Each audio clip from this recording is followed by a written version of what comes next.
Hello everybody, thanks for joining me today. This will be my non-spoiler review for Spider-Man Across the Spider-Verse.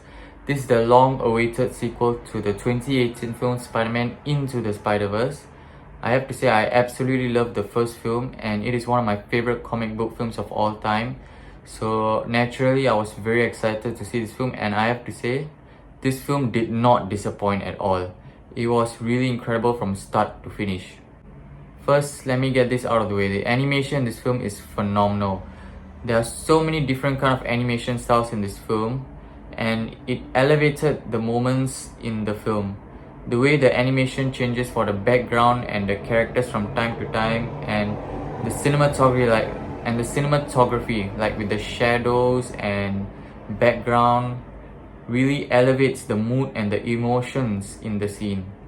There are so many characters in this film, and I have no idea how much effort they put into the animation style. It was just really that incredible. You can tell that the animators put in a lot of hard work into this, and they put in a lot of and they had a lot of passion for this project as well.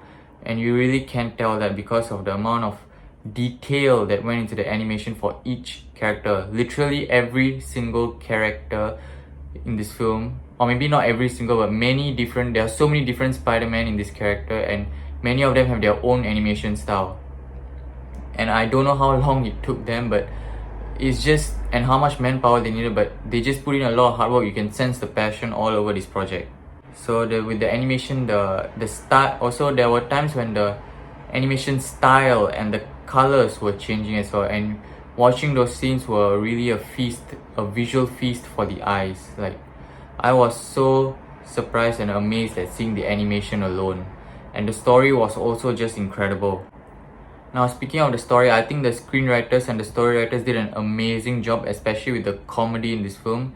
Most of the comedy in this film absolutely hits, and that just makes this film so fun and rewatchable. Like, I just watched this film like a few hours ago, and I really want to watch it again already, because the comedy in this film really makes it really rewatchable, and that's just really amazing. Alright, so the story here is very unique compared to most of the previous Spider-Man films, mainly because there was certain plot twists that happened that I did not expect coming. So other Spider-Man films follow a certain plot line, so you can somehow predict how they're gonna go. But for this film goes on a different trajectory. Like, it just veers off that direction and comes in a completely new direction, and I absolutely love that. It just makes it stand out in the Spider-Man films when it comes to story and plotline. The effort put into the world building was also really amazing here. Each character is very well written, especially Miles and Gwen. Both have their own struggles and conflict and problems, and those problems are really very relatable with their family dynamics and things. And yeah, the conflict in the story is also very clear, especially between Miguel and Miles. The conflict between them is really very clear in the story, and I really like that. So also one more thing, just like Into the Spider-Verse, Across the Spider-Verse also pays a lot of homages to the previous Spider-Man projects, not just movies but also games as well. And also of course definitely comics, because the style of the animation is mostly comics, following the comics, so there's that as well. So seeing all those is really amazing, really exciting for me, especially for a Spider-Man fan as myself. What can I say other than, if you love the first film, you're definitely going to love this one too. This is a must watch for Spider-Man films as well as comic book fans. It's really amazing. Although I do think this film is fantastic, I don't think it's really perfect. I think it came with certain flaws. Firstly, there were certain things in dialogue and actions in this film, especially with characters, that did not make much sense to me.